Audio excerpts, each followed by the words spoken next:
topics and opinions expressed in the following show are solely those of the hosts and their guests and not those of W4CY Radio, its employees, or affiliates.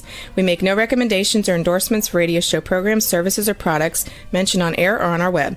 No liability, explicit or implied, shall be extended to W4CY Radio or its employees or affiliates.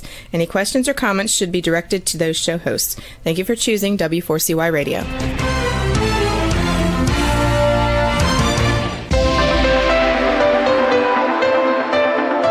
Churchill said, "Those who fail to learn from history are condemned to repeat it." Kevin ArnoldAnd believes that certainly applies to business. Welcome to Winning Business Radio, here at W4CY Radio. That's W4CY.com. And now, your host, Kevin ArnoldAnd. Thanks for joining in again today. I am Kevin ArnoldAnd, and welcome back to another episode of Winning Business TV and Radio. We're on W4CY.com. We're streaming live on Talk4TV.com. And of course, we're on Facebook, and that's at Winning Business Radio. And you can find us after the live show on every platform where you find your favorite podcasts: YouTube, iHeartRadio, Spotify, Apple, etc. The mission of Winning Business Radio and TV, as regular viewers and listeners know, is to offer insights and advice to help people avoid the mistakes of others, to learn best practices. That's the how-tos, the what-tos, the what-not-tos. And I hope to be challenged and hopefully to be inspired by the successes of others. Those are consultants, coaches, advisors, authors, founders, and owners. Today's a founder and owner. Entrepreneurs, people with expertise. But virtually every successful person I've ever had a chance to talk to has had some form of failure in their lives and careers. I said every week, we all have to get our knees skinned once in a while, so I'm driven to keep those scrapes from needing major surgery. Let's endeavor to learn from history so we don't repeat it. I've spent the better part of my career equipping businesses to grow, from solopreneurs to small and medium-sized businesses, all the way up to the Fortune 50. I've seen some of those companies win, and to varying degrees, I've seen some fail. I've had the opportunity to rub elbows with some of the highest performing people around, and with some who probably should have found other professions. In my own businesses, I've had lots of success, but some failures too. And I like to think I've learned a lot from those experiences. So you're going to hear from me, my opinions and insights. But more importantly, you're going to hear from our experts. And today is no exception. Today, my guest is Matthew Arnold, founder of architectural firm ArnoldAnd. Here's his bio. Matt Arnold has worked as an architect in the city of Boston and surrounding areas for the past 2 decades, most notably in a senior leader role, I hope I said this correctly, Matt, at Hasten in Boston's South End. During that time, he earned a reputation for work that masterfully blended modern design and sustainability features within historic homes and buildings, both throughout the city and greater Boston. So much so that when he launched ArnoldAnd at the end of 2024, Modern Luxury Interiors magazine named Matt as part of its Ones to Watch class of 2025. Matt says, at ArnoldAnd, our mission is to create a design with our clients that elevates their life, enhances the community, and truly reflects their vision, with me being the instrument that makes it happen. How we get there is through a close, collaborative process and a real attention to detail, understanding what matters in the day-to-day lives of our clients. Matt's work emphasizes a seamless balance between client vision and architectural integrity. He places a strong emphasis on collaboration and creativity while ensuring that every project meets the highest standards of quality, budget alignment, and timely delivery. His approach fosters trust and clear communication, resulting in spaces that resonate deeply with clients and end users alike. Matt's portfolio includes successful projects in Boston and across New England, where he's brought his understanding of both architecture and real estate to life. From conceptual design to construction and post-occupancy, he guides clients through every stage of the process with meticulous attention to detail and an unwavering commitment to sustainability and innovation. This ethos drives his work and his interactions with clients and the broader community. Outside of work, Matt thrives on creativity and inspiration. You can often find him biking through the city, exploring new design ideas, or attending events that fuel his passion for architecture and growth. He's a member of the BSA's Residential Design Committee, the Boston Preservation Alliance, and Level Up Mastermind. Matt received his undergraduate degree from New England Institute of Technology in Warwick, Rhode Island, and a master's degree from Northeastern. He and his wife, Hope, live with their son, Aiden, in the Jamaica Plain section of Boston. As it turns out, we're neighbors, but only about a few miles away. Matt, welcome to Winning Business Radio. Thank you so much for having me, Kevin. Super excited to be here today. Very cool. Very cool. I'm excited too. So let's start in with some questions. Tell us about Hope and Aiden. Well, I met my wife, Hope, at Northeastern. She is also, well, she was trained as an architect. She works at an architecture firm, but she is actually not a practicing architect. She works for a very interesting architecture firm in the South End called Mass Design Group, who's a nonprofit architecture firm. And she works in their communications and philanthropy team, if I can say that. So it's kind of cool because, we both speak the same lingo. Yeah. We both speak the same language, but she operates in a very different architectural world than I do on a day-to-day basis. So I find that pretty intriguing. We met at Northeastern. We've been together for quite a long time. And Aiden is, our son Aiden is 12 weeks old. Wow.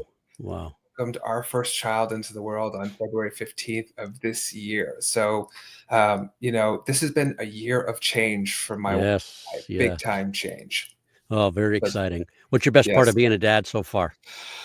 Oh man. I mean, like he is literally, this week, last week, starting to react when he sees me, when I walk into the room, when I pop into his face.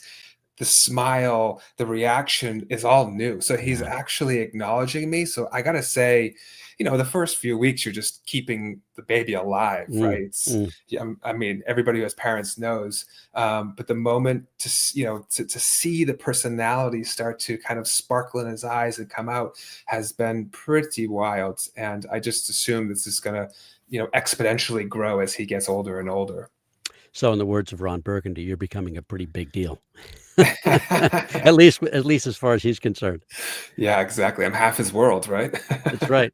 All right. So you and I are neighbors, not by very far, but it gets even better because I grew up in Medfield, which is the next town, 2 towns away from, 2 towns away from Medway. Medway, where you grew up. Tell us about Medway and what it was like to grow up there. Medway, grew up in Medway, small town, had a lot of fun there, had a great community of friends and people around us. We lived on a small street, had a couple of friends right on the street. I spent my life on 2 wheels, really, whether it was a bicycle, I guess like 8 wheels because of rollerblades, or a dirt bike. And, my dad would say, like, you would leave at the crack of dawn and I would tell you, be home by dark. And, around dark, dusk time, he'd be yelling out, Matthew, and he'd hear me off in the distance kind of responding back. And he said, I'd come back skinned head to toe with dirt, scrapes, bumps, but loving life. Awesome. I loved being on 2 wheels, the bicycle and the dirt bike. It was a very small community. We lived in an old house that we fixed up throughout my kind of entire childhood. It was always a work in progress with my dad. He let me do a lot of the work as well. And it was a good place to grow up. And I was always connected to Boston and close to Boston. So Boston was always like the draw. Oh my God, Boston. We would take the commuter rail in from Franklin with our bikes and ride around for the entire day in the city and then take the commuter rail home. And that, that was about the coolest thing ever. So, I was always really, really attracted to the city. I kind of assumed I would end up here one day, and I have, which is kind of exciting for me. So I'm going to get into the Lego story in a second, but were you drawn to that architecture even then? I think so. I was always like very intrigued by the kind of urban environment. Again, Medway was very nice, very pretty. Had great neighborhoods, but it didn't spark the interest like the city did. It didn't absorb or kind of heighten all of my senses like a city did. When we got off that train in South Station or Back Bay, like I felt very at home. It felt very cool. I was very interested, and I really just never wanted to leave it. It was really something that drew me towards it. So I understand that at a very young age, I don't know exactly the age, you'll tell us, but that you were into design and architecture, even if you didn't call it that, because you were into Legos and you built a lot of things. Tell us about that and include your Lego city in the story. Yeah, my Lego city. Yeah. So from a very young age, I Mm, was attracted to Legos. Honestly, I don't even know how I got connected to Legos. It must have been through my father. mm. Um, and my dad said, every year all I wanted was Legos, just Legos for Christmas, Legos for my birthday. And I would build the Legos to the thing on the box and then, kind of dismantle it and repurpose the pieces for my own city. Now, we Mm. lived in this older home in Medway, had a lot of rooms and stuff. So I had my bedroom and then I had a Lego room, which I don't know if he gave me this room or I just like took it over, or we didn't have a ton of stuff in this house. So there was Yeah. space. And I just slowly over the years started to amass the city. And again, I never thought anything of it as a kid. My dad really didn't think anything of it until people, his friends and stuff, Mm. literally would say, like, what is this kid doing here? And, my dad my dad was big into videographer, VHS tapes. Mm. So he started to take video of me taking him on an architectural tour of my Lego city. That's Now, cool. Yeah. this was totally instinctual. I had no clue what I was doing. And, at some point, my dad recognized this through his friends and so forth, kind of bringing it up. And so I think he leaned into it a bit by videotaping me and asking me to tell him what was going on. So I don't think it was fully aware what he was doing, but he Yeah. was subconsciously aware of like bringing out a skill that I had that I didn't even know I had.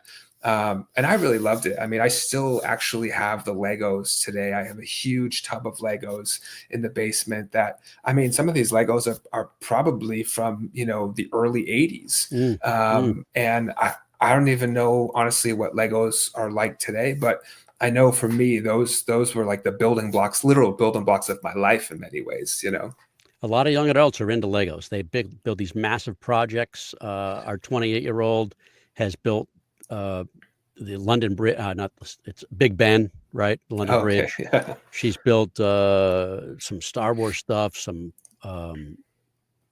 Harry Potter stuff. It's really intricate. I mean, it takes a How long time. interesting. And she has a Yeah. process. She spreads it all out into different containers, but so I can see it. I can see it. So you worked even when you were young, I don't know how old again, but on small projects during school breaks with your general contractor stepdad, right? Tell us That's about that.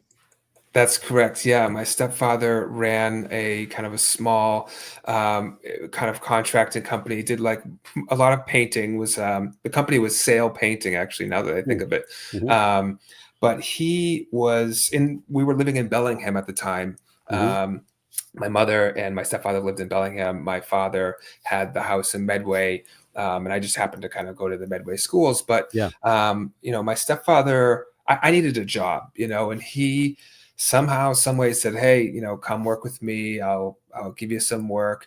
And then he started to kind of like lend me out to his friends in a way, like, hey, this guy, Bob, he's building this thing. He needs some help. Want to go So work with what him? Oh, what you didn't sure. know is he was paying you whatever, $10 an hour. He's billing you out at 20. Yeah, probably, right? Yeah, he was entrepreneur in his own way, right? Um, so I ended up just kind of going through a whole bunch of different Mm. trades, from painting to framing to tile work, working in people's homes, bathrooms, commercial spaces. I ended up getting a lot of different perspective of the construction world, and it was really just because somebody would have something and I would Yep. move on to the next person and Yeah. the next person. So there was no rhyme or reason to it all. But in hindsight, it just kind of gave me this. I touched a bunch of different Yeah. things, right? And it gave me some literal knowledge about, like, I could speak to subcontractors and say, okay, I might not be an expert in what you do because you're the subcontractor, but I've kind of done this at one point in my life. So I have a different communication structure with you. Mm. I have a different Yeah. level of respect with you than somebody who, maybe hasn't had the opportunity to do this. Um, When did you know that you wanted to actually be an architect? Oh man, I think I went all through high school and everything, and Mm. a guidance counselor. It was coming to the end of high school. I Yeah. really did not know what to do. So many people, knew what they're going to do, knew where they were going to go to college. It was kind of all mapped out. I thought I was just going to work in the trades. But my parents, my stepfather and my father and my mother, they all encouraged me to, not do something so physical. My stepfather had a lot of physical issues, I think, because of some of the work, and a lot of his friends had back, knee pain. They knew that I should do something behind a desk because our body couldn't do this for 40 years. So I really had a high school guidance counselor that kind of made the recommendation, and that was the start of it. Very cool. All right, we're going to take our first break. So we'll be back, Matt and everybody, in about 1 minute with Matt Arnold. You're listening to Winning Business Radio with Kevin Hallinan on W4CY Radio. That's W4CY.com. Don't go away. More helpful information is coming right up, right here on Winning Business Radio. Have you ever dreamt of being on the radio? Well, now is your chance. Be a radio show guest on the #1 ranked internet radio station and promote you and your business for free. Yes, you heard it, free. Business advertising right here on W4CY.com. Call 561-506-4031 now to get booked on one of our shows. That's 561-506-4031. Get your free advertising now. And now back to Winning Business Radio with Kevin Hallinan, presenting exciting topics and expert guests with one goal in mind, to help you succeed in business. Here once again is Kevin Hallinan.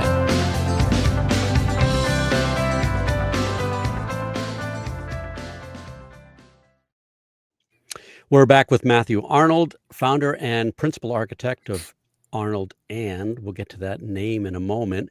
When did you decide you wanted to attend New England Institute of Technology?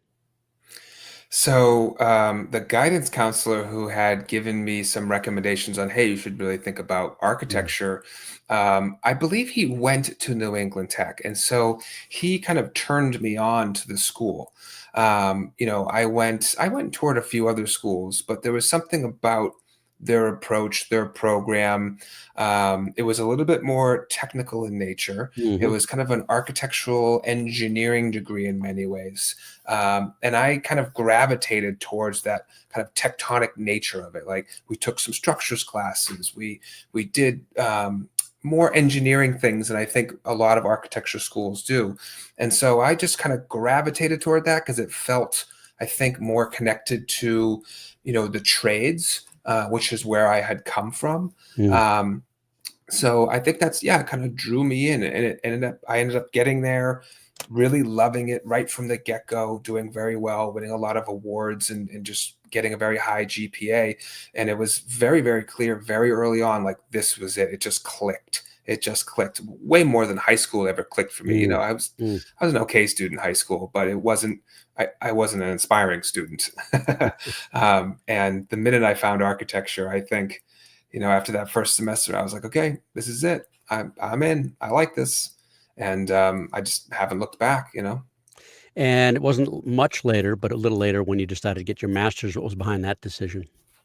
Yeah. So, I graduated from New England Tech. In order to become a registered architect, you needed a master's degree from a accredited school.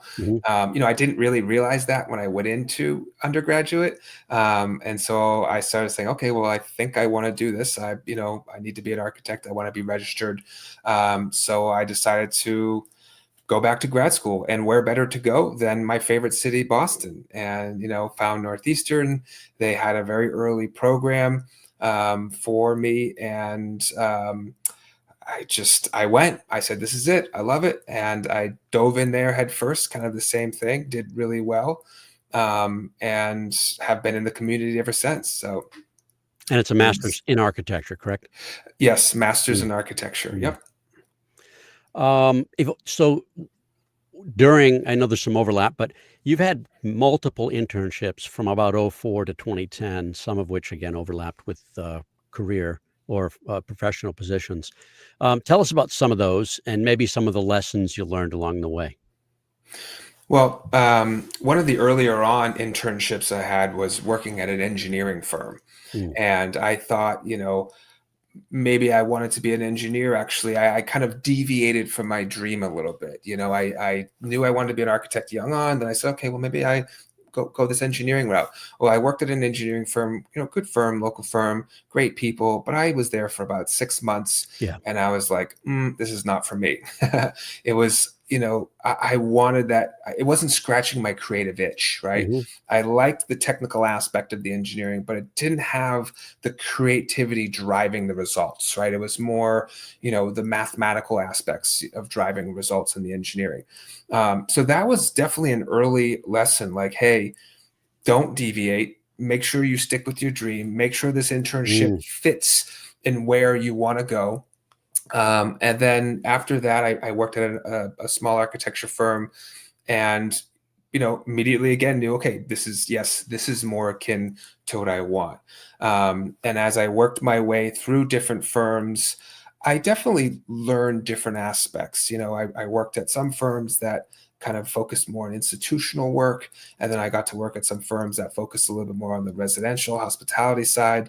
And I think, early on, I realized, like, I'm more of a kind of residential hospitality architect than an institutional, campus architect, which, I mean, they're fantastic architects and they're very well needed. But me personally, I connected with the more kind of domestic nature of architecture, and that could be residential or hospitality.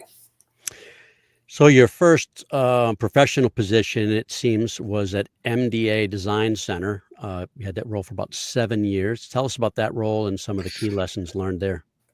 So that was actually my own Oh, side hustle. Yes, my MDA. Oh, I moonlighting. should have seen that. Okay, yeah. Yes, yes. So I, again, when I Big national, international firm then, right? yeah, won many competitions. Because of my stepfather and his community of friends, at Okay. a very young age, I started my own business in a way. That makes sense with the timeline that I saw. Okay. Yeah. Yes, moonlighting. As under the umbrella of MDA, I probably did about 150 projects over the course of however many years.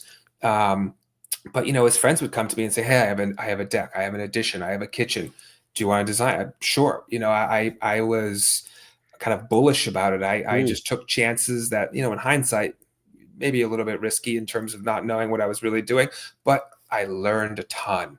I did make some mistakes. Luckily, I was working with people who were understanding, and they all had, I was working for folks who had a personal interest in me succeeding. So they weren't going to bury me if I did something wrong. And I definitely remember a few phone calls that were like, "Don't do that again, kid." But you learn. You got to learn from your mistakes, and there's no better way. And you want to make sure you do it with people that care about you, and who have an interest in seeing you succeed. But yeah, I think there's no better lesson than doing, right? So as an architect, you need to be licensed? Yes. And Well, were back you then, for those years? no, I was Yeah. not. So I was under a certain threshold of size of project. You do not need to be licensed. Okay. So I operated underneath that threshold. And then, I got licensed much later in life, but I kind of found that little bit of a loophole. Okay, then Hasten, am I saying that correctly? Haseen, yes, I know it's an often, Geez, not even yes, close. Okay. it's an often. No, people say Hasten a lot. Okay. Good. At least I'm not alone. How did you get that role? I think I know So the answer, but I want people to hear. David Haseen, the founding principal and still principal there today, was my professor in school at Northeastern. He was a professor of housing. Him and I just connected and clicked. I really loved his class, did well in his class. We just hit it off. And at the end of it, we were going into a summer, and he said, "Hey, do you want to do an internship?" I was like, "Yes, I do." And I went there in, the summer of 2009, and I just kind of never left. 2009, there wasn't a ton going on in the architecture building world, Right. So I was very lucky to kind of have that.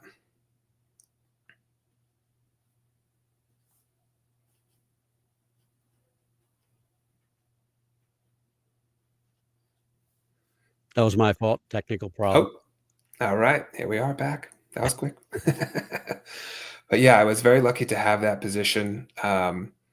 And I found myself there when I graduated school. He kind of came back and said, "Hey, would you like to come and work here as a full-time professional?" And I said, absolutely. I was very happy that he kind of asked me to do that. So your license coincided with the role at Haseen? Yeah, I got licensed a few years after I started Haseen. You have to go through, you have to do a certain amount of hours in a firm and document all of that under the IDP. And then you sit for 6 exams, which is it's treacherous. It's not an easy process. So I did that while at Haseen. The firm David and the firm were proponents of it. They were very much encouraging of doing it. There was, financial reimbursement through it because the tests they're not cheap. Oh yeah. But they were very much encouraging me, like, hey, if you want to be a practitioner in this world, you should carry a license, whether you use it or not, And what are some of the, I was going to qualify it. I won't qualify it. What are some of the projects you worked on at Haseen? At Haseen, yeah. So I did a number. I worked a lot in their hospitality world. Haseen has been responsible for a number of restaurants and retail establishments around the South End, including like Shore Leave Restaurant, Black Lamb, Glass House. Did some of the early flower bakeries for Joanne Chang in the South End. And so I got the pleasure of working on a lot of those projects at Haseen. I also, everybody at Haseen kind of works on private residential in some way or another because it's a little bit of their bread and butter. And so I also had the opportunity to do some very nice private residential projects in the city. So because this audience is at least nationwide, there are some out of the country listeners and viewers as well. Describe the South End in terms of its architecture. So the South End that's good point. South End is a great neighborhood in the city of Boston that is all brownstones. It's 4 or 5 story buildings. It's a grid, and it's created of these bow front brick brownstones that create all of these great streets. And in different parts, the buildings pull back to create these squares with fountains. It's a really, really fun place. If anybody knows Back Bay in Boston, South End is kind of like the hipper version of Back Bay, a little smaller, a little more grungy, not quite as ornate, but very, very kind of cool and hip. It's a really beautiful and a very classic Boston neighborhood. So it's really fun being able to work there. If you see not a gritty movie like Gone Girl or I think that's the one, Matt and Ben, but if you see movies that are built in the neighborhoods, that's what you're going to see, right? That iconic, as you said, the bow front. I didn't know to call it that, but it makes sense. The bow front brownstones. Yeah. So you'd work on a lot of those, and a lot of those are residences. Yes, private residences. In a what would look like a multifamily unit, or building, but they're really residences. Exactly. Yeah. Some were multifamily where we did 2 or 3 units in them, and some were, 5-floor townhouses that were 1 resident. I mean, pretty spectacular projects that we were able to do for some really fantastic clients in the city. I mean, it was really kind of a privilege to do some of that work. What were some of other than the historic aspect, we'll get to that in a minute too, but what were some of the challenges, or are some of the challenges in working with a building like that? Oh man, I mean, construction wise, some of those buildings were in some massive disrepair. We would have to kind of hollow out the inside of the building, and you'd leave the brick shell and frame, new floor systems in there. I mean, sometimes we'd walk in and you could look up, 40 feet into the air. It was quite wild. And the contractors that did that kind of work were literally surgeons. They were surgical. Lots of stairways, right? Lots of staircases. Sometimes elevators, I imagine. Most of the time. I think almost every private residential project we did had some sort of an elevator. Yeah. But the stairs become this really beautiful element within the home. And it's not a staircase like you think. Like, these were really heavily designed, beautiful elements that connected multiple floors. I've been in a couple, not many, but the couple that I've been in were just gorgeous. It was clear that people invested a lot, Yes. A lot of time and energy. All right. It is almost the bottom of the hour, so we'll take our break right here. We'll be back in another minute with Matthew Arnold. Thank you. You're listening to Winning Business Radio with Kevin Hallenand. on W4CY Radio. That's W4CY.com. Don't go away. More helpful information is coming right up, right here on Winning Business Radio. The YP.com website is your local search engine. If you're looking for a good restaurant, it can help you find the right one nearby with ratings and reviews. Or if your car breaks down, you can use the YP app to find the closest repair shop. Or maybe you're just looking for something to do on a Friday night. Well, it has great local coupons for all sorts of things in your area. No matter what, when, or where, if you're looking for something, YP Local Search can help you find it. So go to YP.com or download the app to search local, find local, and save local. And now back to Winning Business Radio with Kevin Halloran, presenting exciting topics and expert guests with one goal in mind, to help you succeed in business. Here once again is Kevin Halloran.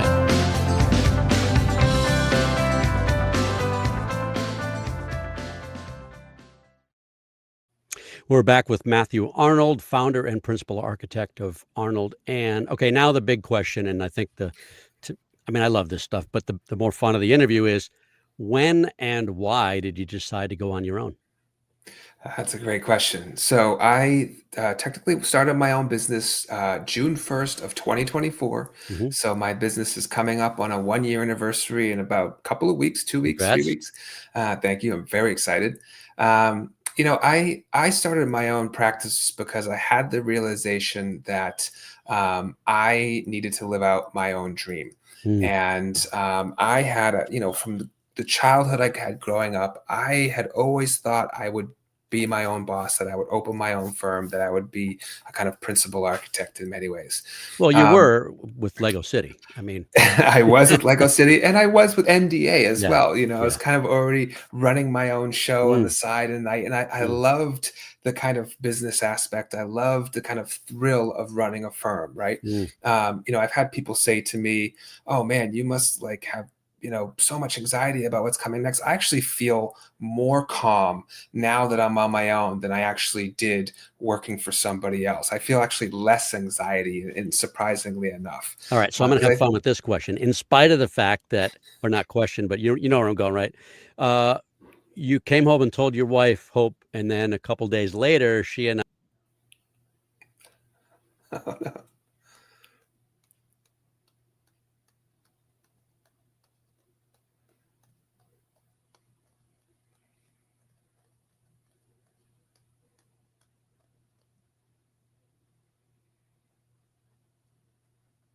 there. That one wasn't my fault. Sorry about that. No problem. Enough. All right. So you came home and said, I'm starting a firm. And she said, well, guess what? We're pregnant. Yes, that did happen. I gave my notice on a Thursday. Saturday night, she came home and said, "I need to talk to you." I was like, "Oh, okay." And she handed me a pregnancy test. And So she there's some said, risk there. There's maybe a little bit of fear, but tell us about it. "Oh man, yeah." I mean, she said, "We're not changing any of your plans." Obviously, we knew this was possible. We had Yeah. been talking about starting a Yeah. family for a while. Yep.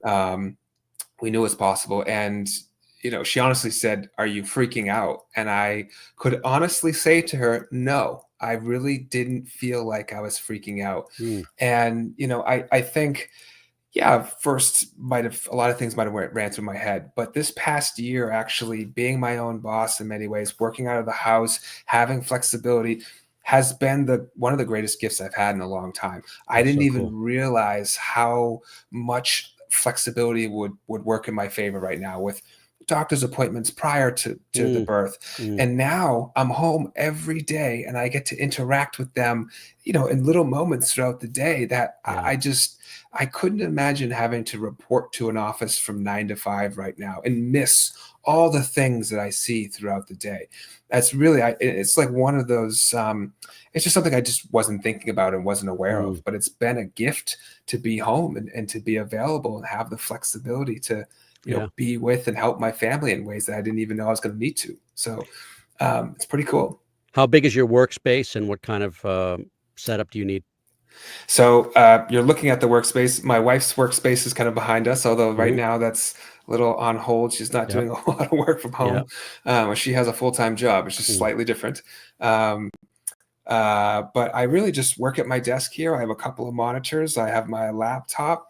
And, through mediums like this and Zoom and Google Drive, and it's amazing how I can run a practice with so little infrastructure, right? Like I don't have to have clients to my house. I travel to their house. I get samples shipped to me and to them. The post-COVID, the world, it was like it was set up for me to do this. And I didn't know all of that until I fumbled my way into all this and say, okay, well, I have to do this. How am I going to do this? I used to do it this way, but now I can't. So now I'm going to do it this way. And I have found my way through every single little challenge there has been. It's just all sitting right in front of me. It's pretty amazing. Well, I understand you're still really connected to the firm, to the old firm, and you still call them family. I do. Yeah. Oh, they're always going to be my family. I was with them last week. We go for beers. I go for lunch with David. Like, I spent 15 years with these people. I mean, you don't just turn that off, right? A number of them are JP residents and live locally. Yep. I'll see them at the Whole Foods or in town, or walking to get ice cream or something. So yeah, at JP Licks, by the way, we got to say that. Yes, absolutely. I should get it's pretty cool. Some ad revenue for that shout out. Do you still use paper and table, or is it all digital? It's all digital. It is. Yeah. I never had the strongest hand of terms of hand sketching. Like some of the, gentlemen in the office, the older gentlemen in the office, they came from that. They could sit down with a piece of paper and create on a piece of paper that I just could never do. And now, everything is shared digitally, PDFs, Zoom meetings. People want that digital kind of footprint on everything.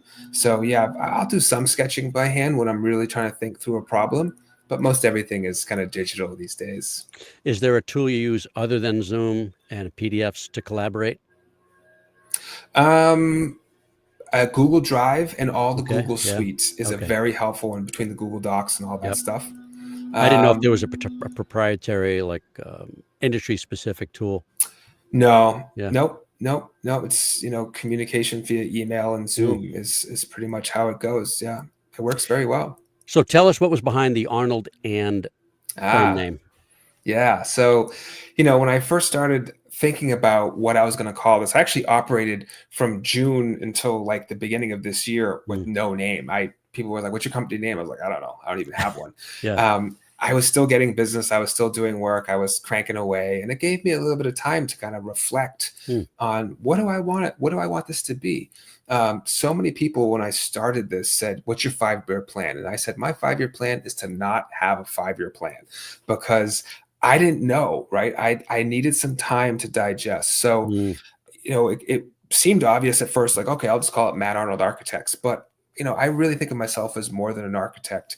I really didn't want to, prescribe my future before it had even begun. Yeah. So working with my design partner, Agency Bell, we started to think about, well, how do we build something that can evolve as I evolve as a person and a professional?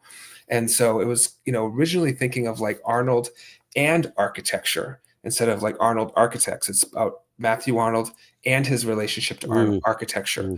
But the more we thought about it, we thought, well, what if we dropped the architecture, which is ArnoldAnd, and the and becomes like the open-ended book for and architecture and development and design and living. And it created this ability to allow ArnoldAnd to be what it needed to be when it needed to be it, right? And the and could be a client, it could be a collaborator, it could be a different project type that I'm not even thinking of yet. The thing that excites me the most right now is like the unknown. I love the fact that I'm building a brand and a business that is adaptable to this crazy world we live in, right? Yeah. And of course, I still am an architect and I will be an architect forever, but that doesn't mean I need to practice architecture the same way I have for the last 15 years, right? The built environment is evolving at such a different pace that I think architects need to be more open-minded about how we interact with the world. And I'm very interested in like educating the world about architecture. One of my big pet peeves about myself and architects is that everybody like interacts with the built environment everywhere, every single day.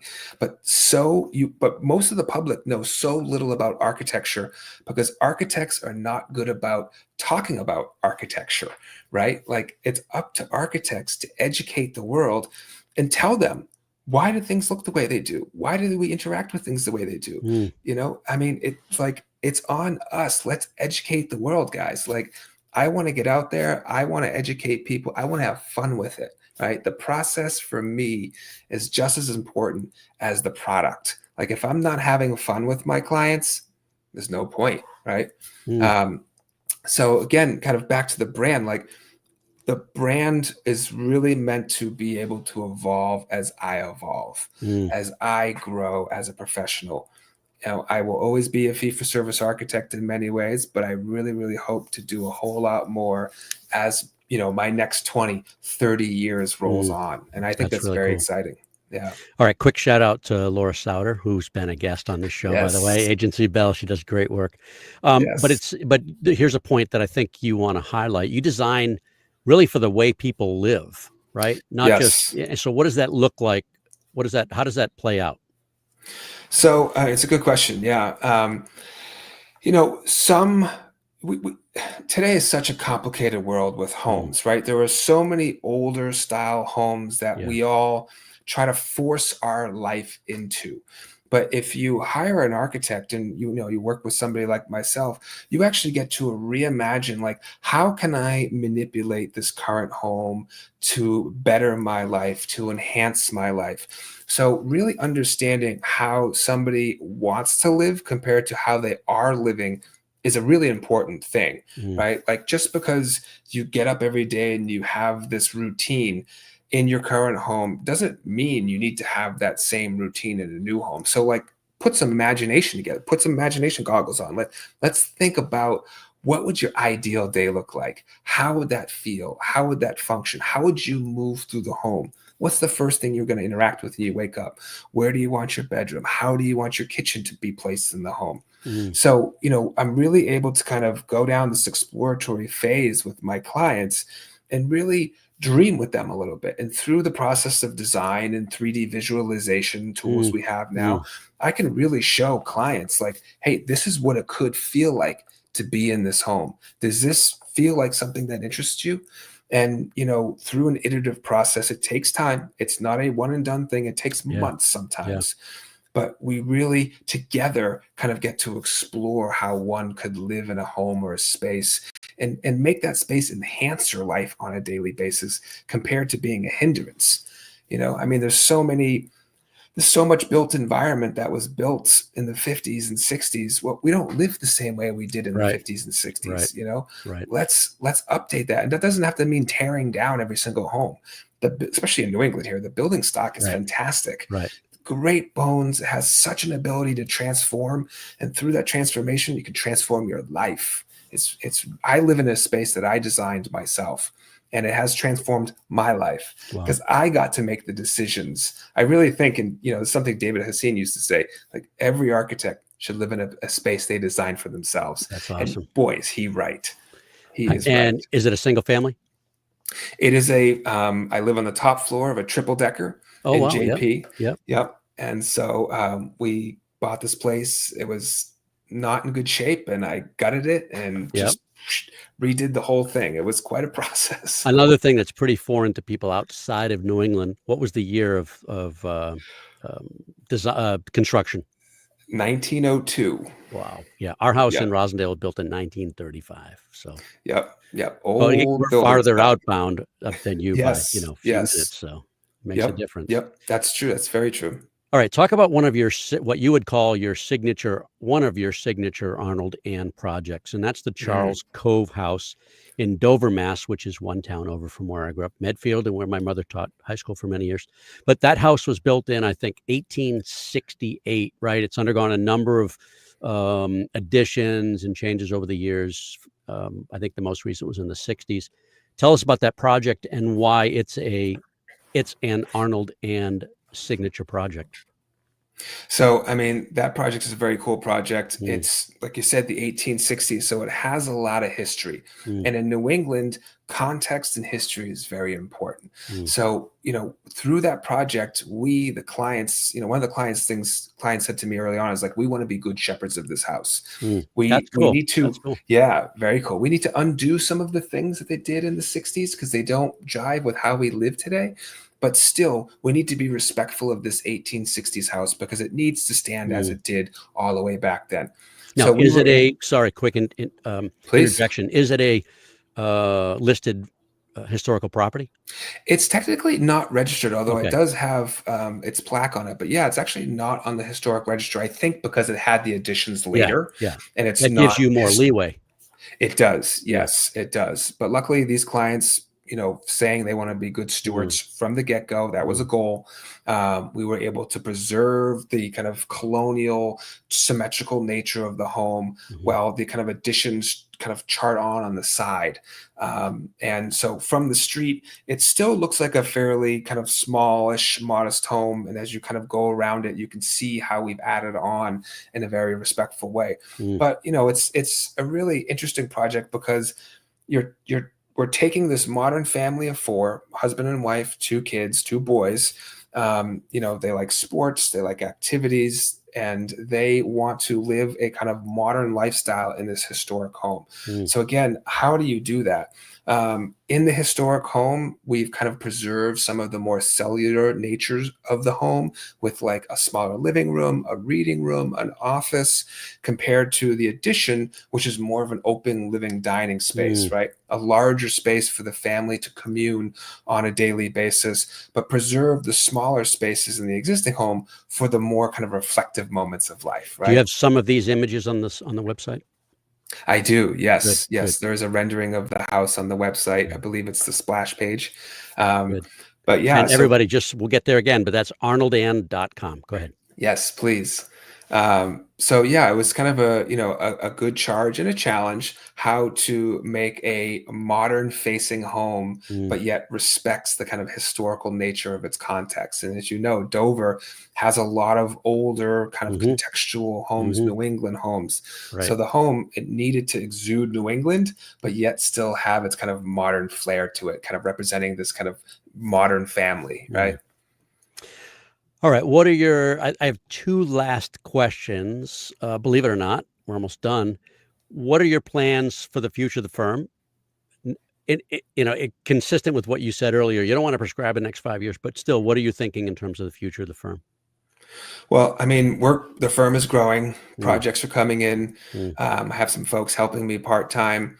I'm, actively trying to figure that out. I mm. think there's a real question for me whether I go down the traditional nature of I get a physical space, I open an office, I hire people.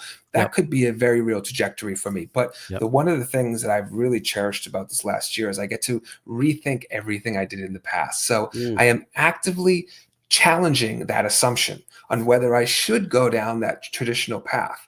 And so I'm just like literally asking myself day to day, do I want to do this? Is this the right thing for me and my practice and my brand? mm. I'm trying to figure out what is going to pull the best parts of me out and allow them to flourish, right? And not just go down the road of opening a physical space and Yeah. doing all the things we all always did because that seems like it's the right thing.